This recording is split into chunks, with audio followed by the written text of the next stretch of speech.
Welcome to the Purpose Focused Advisor, a podcast for financial planners, advisors, and RIAs looking to get the most out of yourself and your business.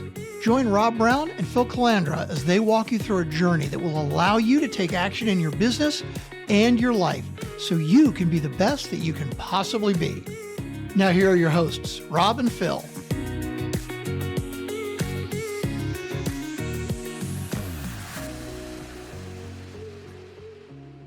Welcome back to the Purpose Focused Advisor. If you're watching us on YouTube, you've got a screen full. There are four of us here today. I'm Rob Brown, your host, along with my co-host and partner, Phil Calandra. And today we have with us Kim Cochenour and Tyson Ray, who are both of Form Wealth Advisors, as well as the co-hosts of the Total Relationship podcast, which is also the name of Tyson's most recent book. And so we're so glad to have both of you here and really dig into this idea of the total relationship and what that means and why it's so important. Because I think both of our companies share the mission of transforming the industry. We want advisors to be their best, because it's only when advisors are their best can they get the best results for their clients, which is the ultimate goal. So that was a long welcome, but Kim, Tyson, Phil, welcome to the podcast. Yeah, thanks for having us. Good stuff. So let's dig into this a little bit. Tyson, give me just a quick story on how you got into the industry. I know you said it was 26-ish years ago, and you start to lose track of the years, but I think it's always good to know how our guests got started. Yes, the short version of the long story is mom and dad divorced when I was like 11 with 4 kids. Dad skipped town, and we had an eviction notice on the refrigerator, and I got my first job. And by the time I was 16, I was getting dropped off in a Ferrari, lying at what house I lived in because I was embarrassed in the area that I live here in the Midwest. And before I got out of the car, I asked the driver, I was like, "Hey, how'd you make all your money?" And he had a business, and he had some patents that kind of gave him the seed money. But he said, "I made most of my money in investments." About the same time, the local high school was playing the stock market game that now teaches the absolute worst fundamentals of investing, because it's how much money you can make as fast as you can make, right, in the markets. And this was back in the era where you went to the library and you got the newspaper to look at the stock quotes. Like, there was nothing on a computer by this time. But I was tracking stuff, and I wanted to buy this stock that had gone from 12 to 7. That's all I knew about it. And the symbol was INTC, which I didn't know what that meant either, right? Because there was only the symbols in the newspaper, which that was Intel before it was inside anything. And the best thing that could ever happen was my mom said no. And like any kid, like, well, if you say no, like, I'm all in. And, if she said yes, who knows what I would have done for a living. But I ended up dragging her into the stockbroker's office that presented to our class in economics in high school. And Karen convinced my mom that it was okay for me to start investing $100 a month into 2 different mutual funds when I was 16. But when I turned 18, now I could go buy my own stuff. And by the time I graduated college, and kind of got my head screwed on straight from a value system standpoint, and just what purpose of life was for me from a faith standpoint, and just trying to make a difference in the lives of other people, I was led back to doing financial services, because I had spent the better part of 5 or 6 years trying to convince my mom why investing was a good thing. And I'm like, well, I've been doing this so much, maybe I should keep doing this. And eventually moved back home, got into a partnership which I think most industries in general lost the idea of apprenticeships, right? Mentoring underneath somebody else, which you learn a lot of things to do and a lot of wisdom, but you also learn a lot of things not to do. And you learn a lot of mistakes that someone else made to not make those mistakes again. And when I was, I think 26, 27 years old, the senior advisor that I was a junior advisor to retired. I took over the practice. We've acquired, I think, 6, 7 practices since. and just focus on realizing when I got into that partnership, and then especially when I was able to buy out the practice at 26, 27, it dawned on me, I never needed another client. I never, quote unquote, had to sell. And so I just do what was right. Like, hey, let's just pay off this mortgage because debt free, that may feel better for you. That may give you more comfort or understanding to not have these risks in the markets versus being debt. And I found myself saying over and over again, that's what's best for you. Meaning you're going to take 200 or 300 grand out of the account that I'm paid a fee on to pay off your mortgage. It's not best for me that you do that. And most of the right things that clients need to do with their money, no one's paid to tell them. No one's financially incentivized to tell them to do it. But what I've found is if you do enough of that and you build a relationship and you take in the concept behind this total relationship approach to what is it that they should be doing with their money that they shouldn't have invested, and giving them permission to do that makes such a greater difference and creates a better return on the life of the client that gives me more satisfaction than if I had more assets under management. And so it's just been living that out for the last 25 plus years of doing this in the industry and having fun doing it. Yeah, it's amazing to me how many advisors I meet got started with the stock market game or the equivalent of it in their college years. And that really built things out. And so, Kim, about a half a dozen years ago, you joined Tyson's team because you were the perfect candidate to be the chief operating officer, right? So give us I'm saying that so we can all laugh a little bit, because I really love to tell us your story about how you got into the industry and how you are now the chief operating officer and soon to be the chief compliance officer at Form Wealth. Yeah, it's actually one of my favorite stories to tell because it reflects on a couple of good partnerships. My husband was initially coming to interview at Form Wealth. We were getting ready to make a change and move our family to the Midwest. I'm originally from Colorado. And it was really important to my husband, Tim, and I to make this move together and make sure it was a good decision. And the same with Tyson and his wife, Jenny. That was important for them too. And so when Tim was interviewing, the four of us sat down and had a meeting together. I wanted to know more about the school district and make a good move. And by the end of that meeting, everyone in that meeting, except me, all thought that I would actually do a great job working at Form Wealth. I was not thinking about that at all. Our girls at the time were very little, and it was really important to me to have flexibility to be around them with making a move. And so part of what I learned over the time, shock to everyone on the podcast, I did accept the job. I started working up at the front and realized my background in healthcare and nonprofit with a focus of helping people have a good life, whether that be through job creation programs or better health initiatives.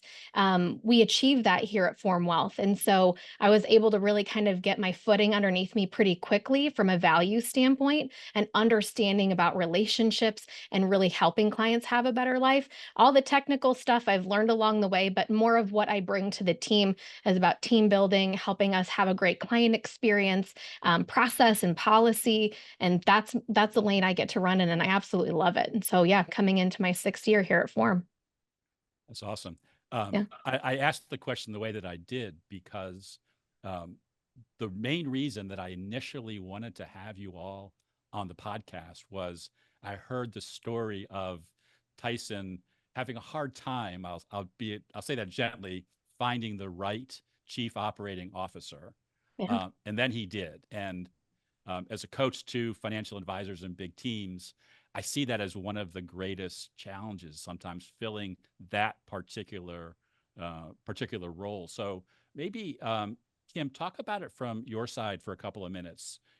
Why is that role so important to Form Wealth? I think because as the firm grows, you need to let that visionary truly just stay in the visionary lane. You need an integrator, someone who can take those ideas, put them through the process, get them through to a team. You wouldn't have a firm to start with if you didn't have a visionary at the helm, but that process of letting go can be really challenging, and you need to find someone who aligns with the values and the beliefs of the firm, and then the rest of the stuff can come.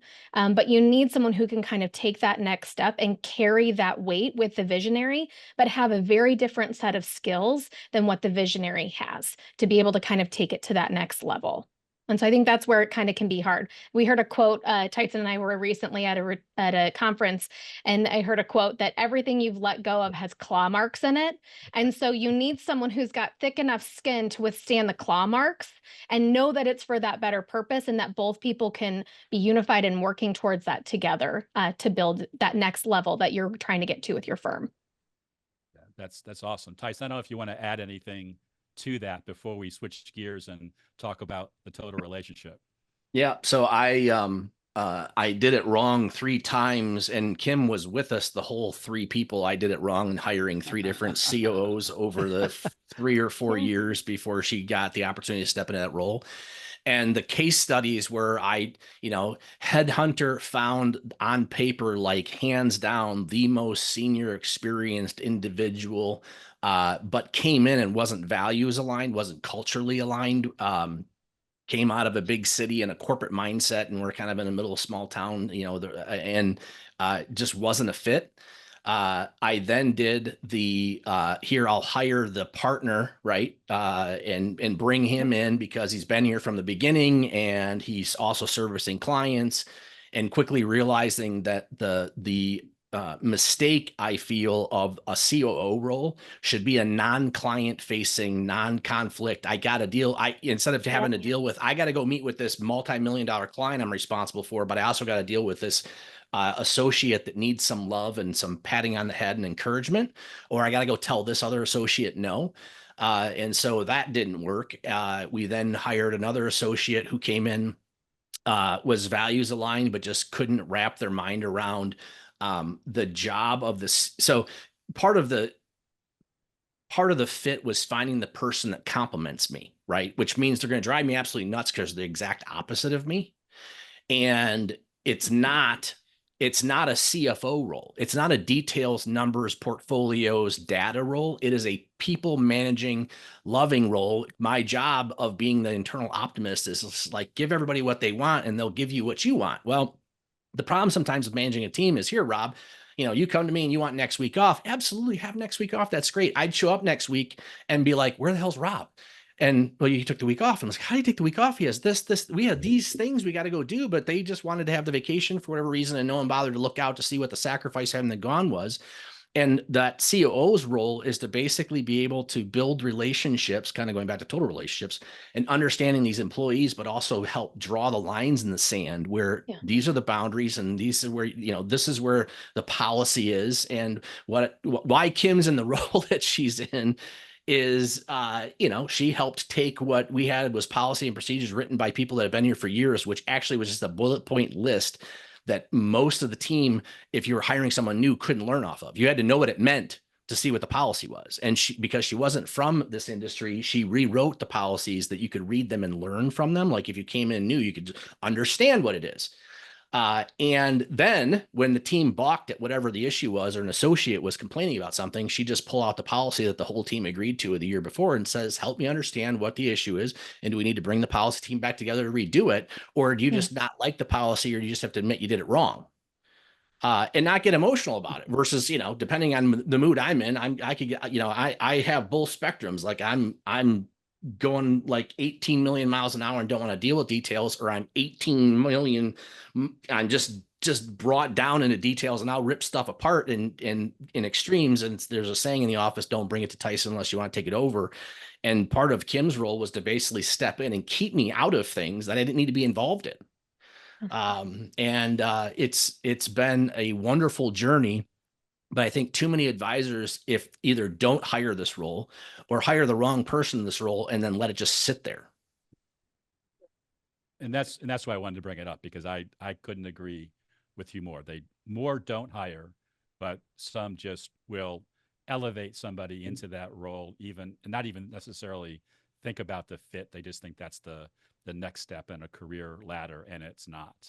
Yeah. And what I found for Kim is that she was doing the job before she had the job. Yeah. And those are the people you want, people who are willing to do more than they're asked, and also willing to give up things or eliminate things that don't need to be done, because they know their value isn't in what's on the list. It's on who they are and how they can be the best versions of themselves. So I know Phil is chomping at the Yes. bit. Phil. We've been having I'm enjoying it.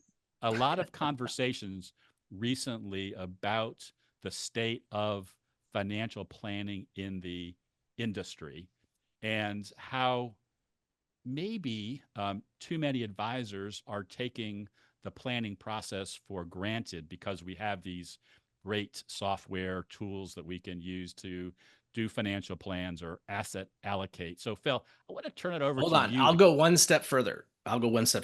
What's happening in our industry, unfortunately, is financial planning is being used as a sales tool to place product and investments or place money in investments.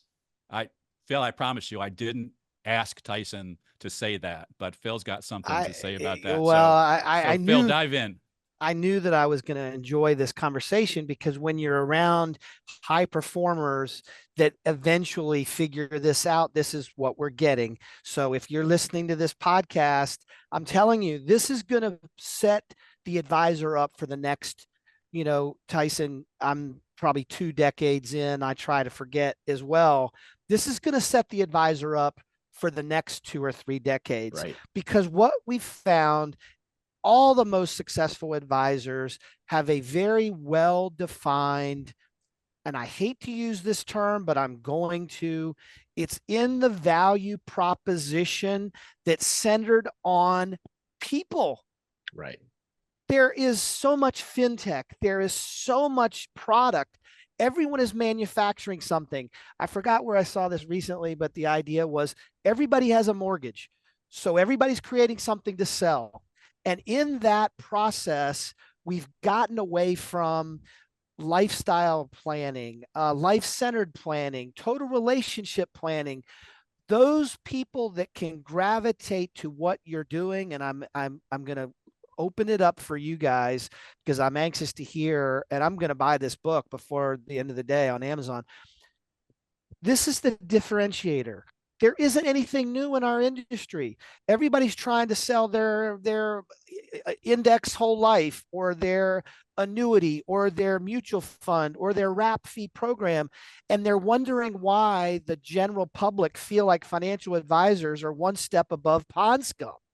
It's because there's no focus on people anymore. Yeah. So, I want to dive into maybe quickly.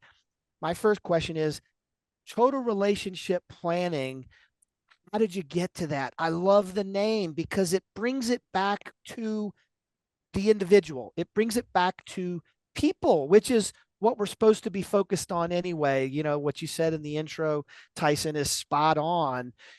Just do what's best for the client instead of trying to pay your own mortgage, help them pay theirs. Right. So how did you get to total relationship?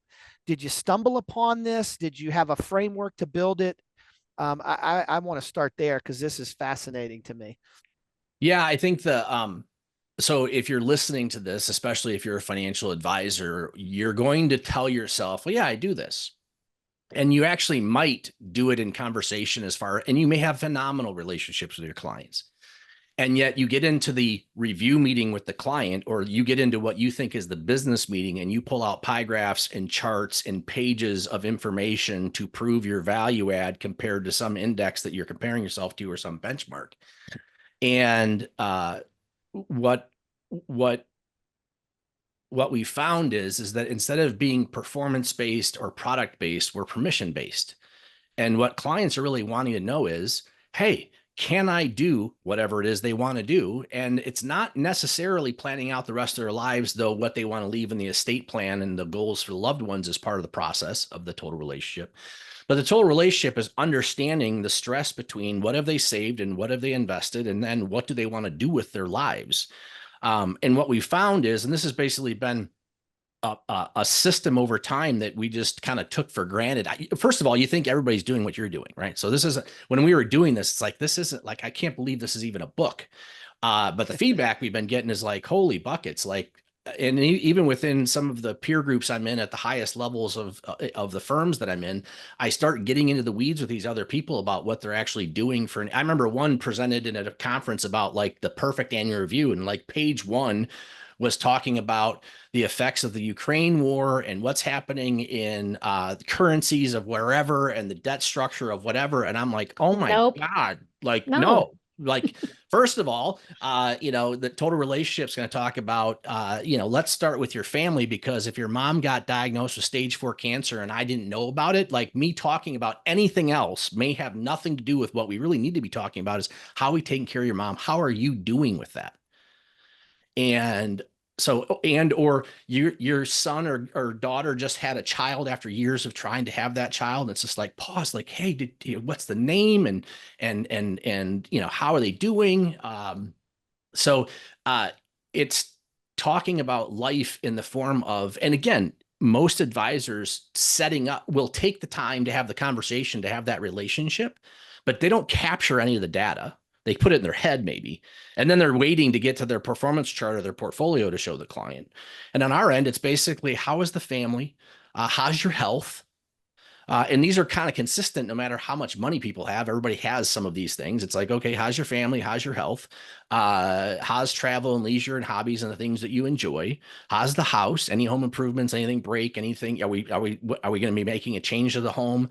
How are the vehicles? And all we're trying to do, and the purpose of having an update of the relationship, is to try and identify where does a client going to need money and where's it going to come from.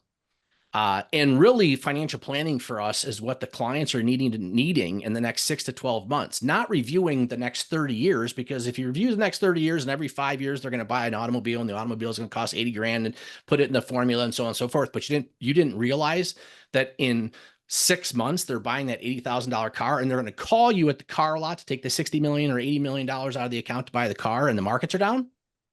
Like, that's where I learned this from.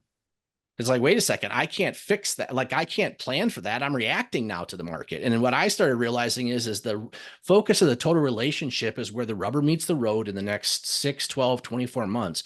What does the client going to need? Where is it coming from? Oh, by the way, Mr. and Mrs. Advisor, if it's coming from their bank account and that bank account gets too low, their anxiety goes up.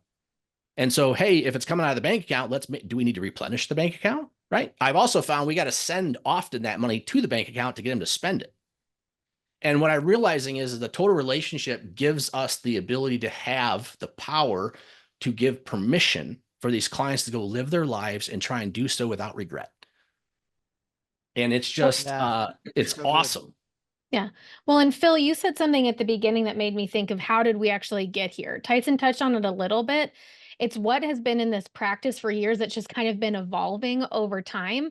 But we sanctified the time, wrote the book. We had help getting it out there, and they helped us put some language to stuff that I know that Tyson and the other founder, Luke, were kind of working with. How do we actually turn this into something that we can articulate? Because as a growing team, it was really important. If we're going to bring in that next gen advisor, how do we then start teaching them how to have these relationships, ask those questions, be in that space? If we don't have it defined in a way that's easy for them to follow in our CRM, a way for them to ask the questions in the onboarding. And so we had to make the sacrifice of time and do it, but it has been a worthy time use to have that done because it's been a great teaching tool.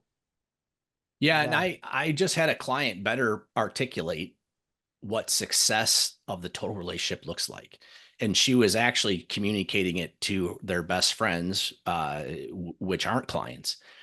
And when she was trying to say what we did, her friend's response was, well, they all say that, or they all do that.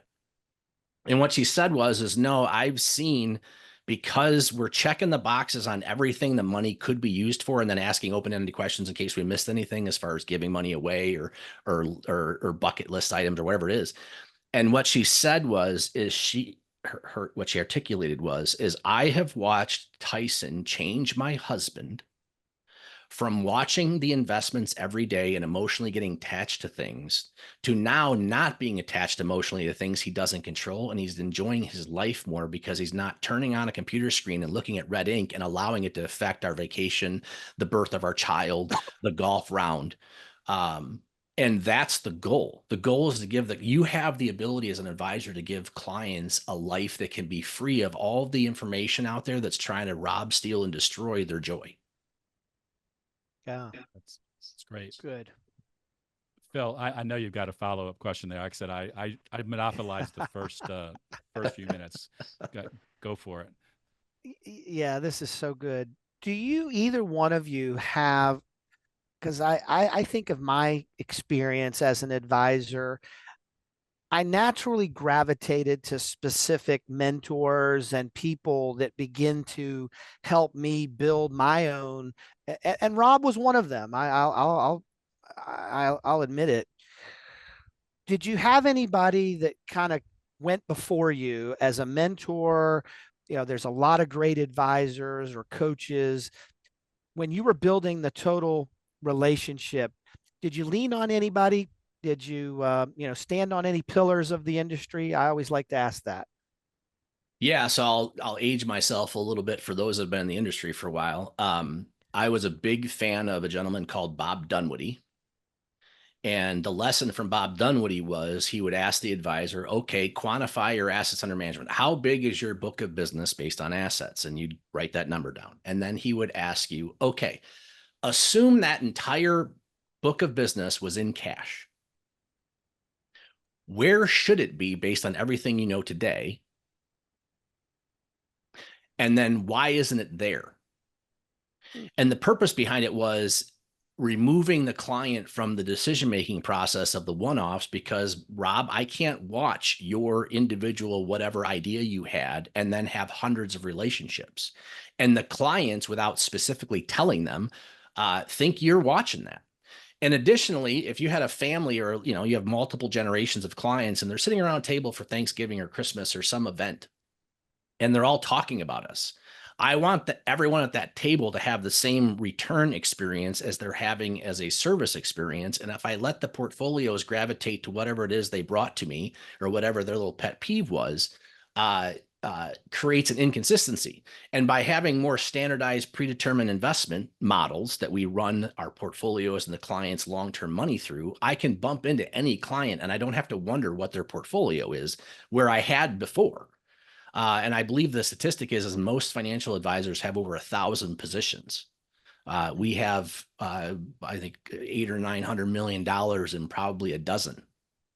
And so Bob Dunwoody, Nick Murray would be another one, long-term follower, believer of Nick Murray. That's kind of where we got the 1 to 2 years worth of cash reserves from. Duncan McPherson would be another one. He's a coach in the industry. He's the one that we actually got Form from. It was a book that he wrote years ago. We put a different spin on it a little bit. Our take on Form is the family, the occupation, the recreation, and the mission of a client's life, not so much the money, which is what his acronym landed on. Those were three we've always had, or I've always had people, which has got harder as you got bigger. The pool gets smaller, and then the value system is also a filter. I've always had advisors I've looked out to and had mentors. I've always had coaches. We're currently in the strategic coach program. And I think iron sharpens iron. I think multiple advisors help make me better. And so it's not a business to do in a silo. Yeah. That's great. Thank you for saying that. Yeah, for sure. So I hadn't thought about Bob Dunwoody in a while. I used to bring him into some training that I did in a different life. Sure. And he was, I don't know, Phil or Kim, if you ever met him, but I will always remember be, do, have. Yes. I Yep. think that's a great lesson for life. So let's pivot a little bit, because I think what we've been digging into and talking about the total relationship and how you all have gotten to where you are may get some people feeling, some advisors feeling like, well, Tyson just said he has 900 million, almost $1 billion in assets under management. Do I have to get there before I build my version of total relationship manager? Or I guess they could implement that if they use the book and the workbook and everything. But they think, well, there's nothing unique about my business. I don't have a way to articulate what I've been doing in a way that relates back to really wanting to be a total relationship have something similar to the total relationship management process, or I'm never going to write a book. How would you advise an advisor who's just thinking, "Gosh, this all makes sense. I want to be able to articulate my process so it's memorable the way that it was for your client and talking about her husband, but not feeling like, hey, the only way that I can do this is if I set aside time and write a book." Yeah, going back to one of Bob Dunwoody's questions that he would ask in his presentations is this is like, okay, you got to ask yourself as advisor, why are you getting out of bed in the morning? And what are you trying to do? Dan Sullivan would ask or help you try and understand what's your unique ability and where can you make the greatest difference? What brings you the most? I want to use the Energizer Bunny, right? A battery is positive and negative. What are you doing in your life that just sucks the energy out of you in this business? And what are you doing? There are things I can be at 3 o'clock in the morning and just want to die. I'm struggling to finish whatever it is I'm working on because I'm the only one, or I think I'm the only one that can do it. And there could be and I'm exhausted. There could be the exact opposite amount of work. And it's something that I love and I'm energized. And it's like, I don't want to go home. I'm going to finish this. And it's just the difference of you're in your unique ability and being energized by it, or it's sucking the life out of you. So as an advisor, you got to figure out what that is. Specifically around, for me, no, unless you're, I have a eulogy that I've written, so I'm trying to live it out that if somebody actually reads it when I'm dead, it's true, which is living life on purpose. And one of the things it says is that I realized a long time ago that I love the client and I love trying to make a difference in the client's lives. But then I realized that I was running up against the scarcity of time and the ability you can only service so many clients well. And so I had to basically let go of, hey, wait a second, I think I can build something and teach something that now, if I can speak into an advisor, I can impact 100 or 200 lives. If I can change the advisor, I can change. And so whether they have to be part of our firm or not part of our firm is, again, why we wrote the book and why we do the podcast. And we're actually restructuring our firm to allow other firms to basically join us, roll up to us, or have access to some of the software and things that we've built out to capture some of this data, to try and give the tools to go do it. Do it on your own, great. Come be a part of us, great. Either way, to try and change the financial industry, it's basically getting the message out there, which is helping us with this podcast and those types of things. And what the advisor needs to realize when they're listening to this, and it's just like, hey, I love, Phil, you had said earlier, I love taking care of clients. And it's like, great. You're going to reach a point in time where you're going to hit a critical mass where either you got to bring in other people to take those work, the part of running the business, if you're 1 or 2 or 5 people, off your plate because you just want to focus on taking care of the clients. And again, that's where a team starts setting in, and then that becomes a sacrifice of hiring people and all things that go into that. But no, you don't have to have a total relationship. Has nothing to do with how much assets under management you have, has nothing to do with, as long as you're following asset allocation principles, as long as you have a predetermined investment portfolio preset. So you basically have what I would call good enough, because there is no perfect, or perfect changes depending on the investment cycle. You can go build multiple locations. You can go build your own firm out, or you can basically be an associate with an assistant or by yourself and make a difference in clients' lives and live happily ever after. Well, and one thing I think is important is that we all make mountains out of molehills, right? There's you turn something, you can catastrophize it, you can turn into this big thing like, I can't do this, I don't have that, I don't have a Kim. I make mountain ranges. I know you do, sir. It's okay. I'm still here. But it's one of those things that's just, it is your choice to let that be your limiting factor. You can take the principles in the total relationship approach. You don't have to recreate it. You can take bits and pieces that work for you and just start. You'll find something that resonates with you and make that next step. And I think a lot of advisors think that they might have to create something or come up with their own thing. The total relationship is 25 years of evolution of making changes and making adjustments. And so if you can do that and find something that really, like Tyson said, what gives you energy about what you're doing in your firm, and you find a tool out there, it might not be the total relationship book or tools or any of the other coaching things that we've referenced or the coaching you have, Rob, but take something, take a step, take something that's exciting to you and just go for it. The people will come, the passion will come, your clients will be excited about it because you get excited about it. So good. Phil, I know that that's another one of your hot button topics. Why don't you kind of dig into that a little bit more? Because one of the concepts we use with our clients is called the signature solution. The idea of finding a way to create a name for the process that you've been doing for years, so you can show your clients how to get from point A to point B, because ultimately that's more important to them than the pie charts and all of the other Yeah, stuff. absolutely. Yep. Yeah, it's absolutely right. And this isn't anything new. It just seems like the financial advisor community is slow. This, what we call the signature solution, is nothing more than Harvard MBA, in the 1970s, I think it was created. And we developed, and our firm too, a systematized, methodical process that everybody can go through.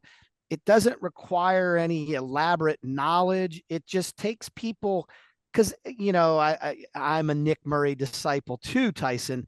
It's very simple. It's just not easy. And everybody needs an advisor. Our own human nature is going to fail us when it comes to the investment of our money.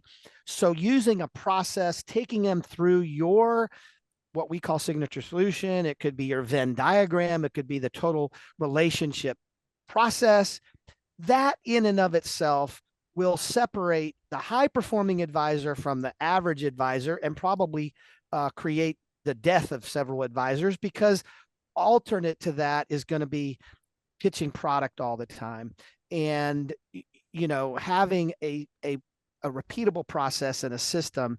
Can you go into a little bit more, how does the client experience total relationship? And then I'm really intrigued of what you're creating for the advisor community. How do you differentiate the two? Because all of it boils down to communication, right? We're all the same. God made us. We're all greedy. We're all, fearful. We're all the emotions, and the communication process is what breaks that apart. So maybe talk about how it looks for the client experience and how the advisor can benefit from the work you're doing. Kim, you take that. All right. So one of the pieces that's made it really a lot easier for our clients to have a consistent process is embedding it into the ecosystem of our CRM. So every advisor who sits down with a client can sit down and walk through the same questions, same process. Everyone starts their life plan going through the family notes. They understand what that is like. So if we have staffing changes or we split up rep codes, one advisor to the next, one associate to the next understands what they're walking into the meeting. And they're not having to explain to them, like Tyson said earlier, my mom died of stage 4 breast cancer 5 years ago. They can see that in there and pay attention. This is the month that her mom passed away. How are you doing with this upcoming anniversary of your mom's passing? And instantly that brings the client into a relationship that they don't have to walk through that. They don't have to broach that subject again. And we can be kind and gracious and acknowledging that history for the client and through that experience.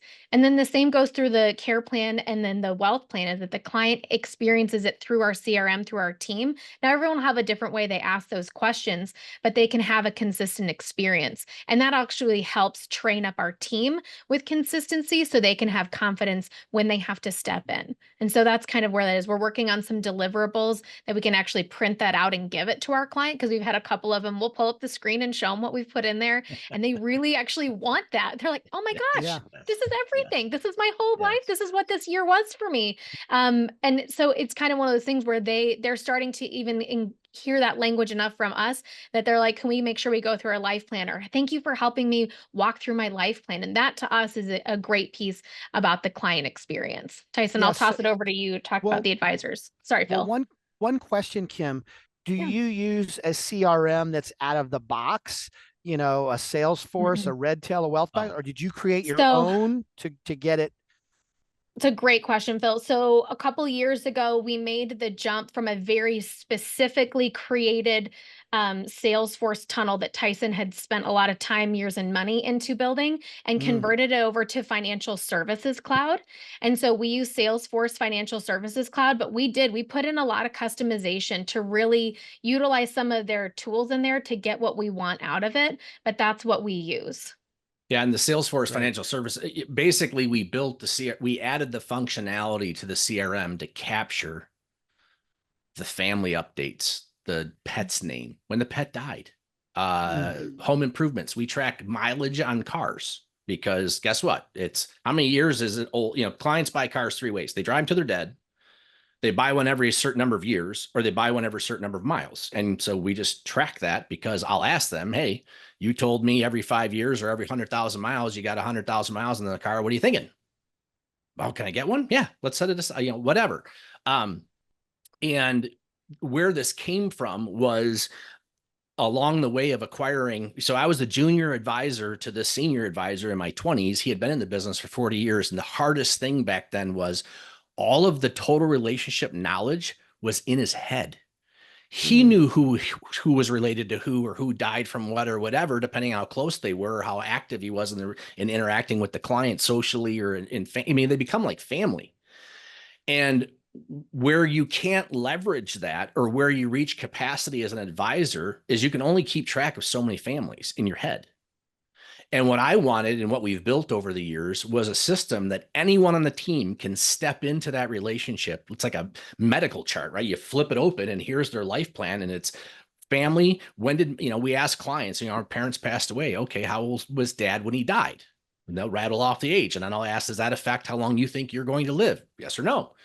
But I have mom. So mom died at, 98, and dad died at 72 of, some health, heart attack, whatever. And you're telling me at 60, you feel like you're not going to live that long. It's like, wait a second, your mom lived into their 90s. So these relationship tools we've helped, and then we acquired practices. The goal was to download out of the advisor's head the data so other people can help. The relationship is not a replacement of me. It's not replacing you as the senior advisor or the core founder of the firm or whatever. It's enhancing the relationship. Watch this. Get outside of financial services. I am very rarely at the doctor's office, and the doctor's the only one in the room. My experience with that doctor is enhanced because they're bringing someone else in to take notes, or they're bringing in a PA, or they're bringing in somebody else. And so that's all we've done. And we've been adding people that are in these meetings to help hear firsthand what the clients are saying, to have the knowledge, but also capture it in the CRM to basically, again, do nothing but try and enhance.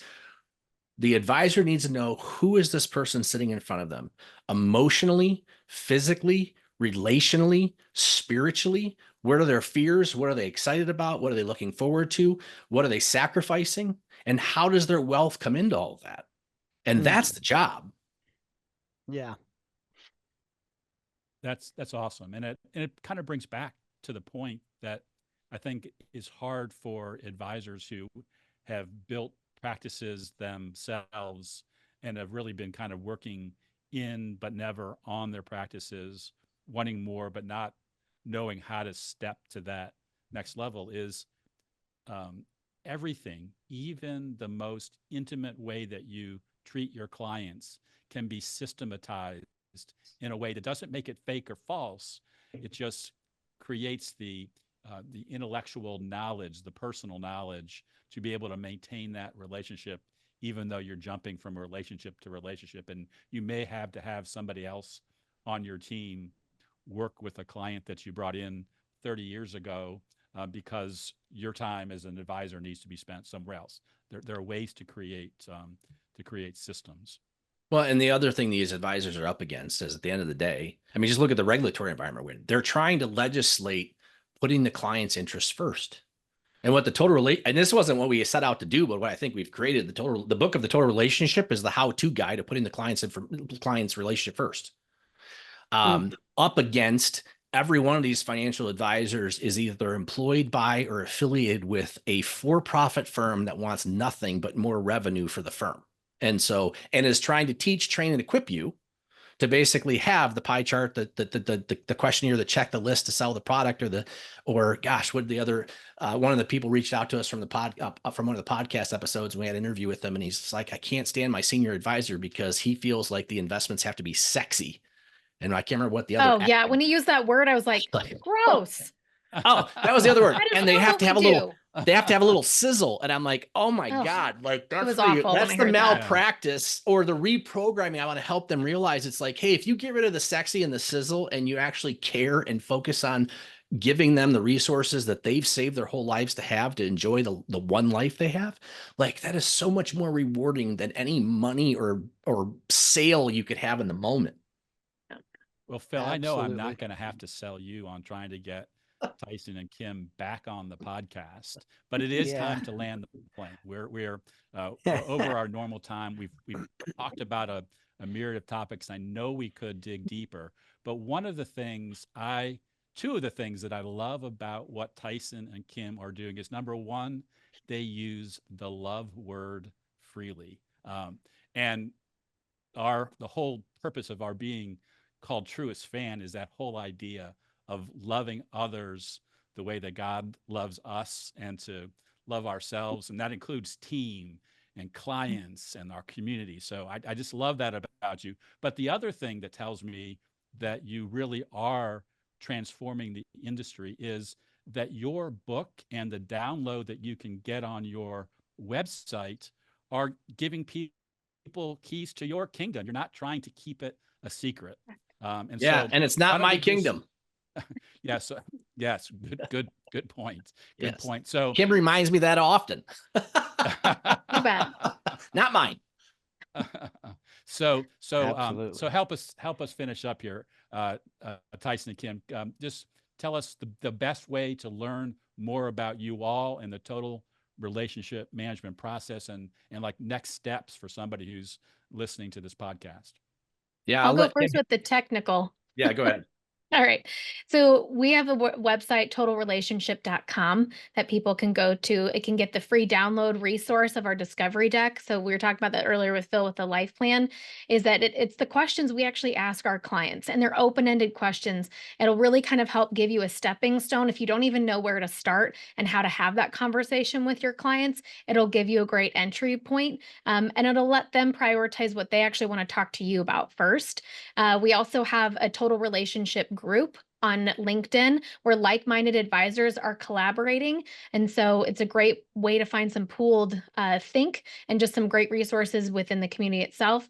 And Tyson and I are pretty active on LinkedIn, so we'd be happy to connect with people. And most importantly is our podcast. It goes live every other week with new episodes, and it's just an expansion of this conversation. Yeah, and I would just say that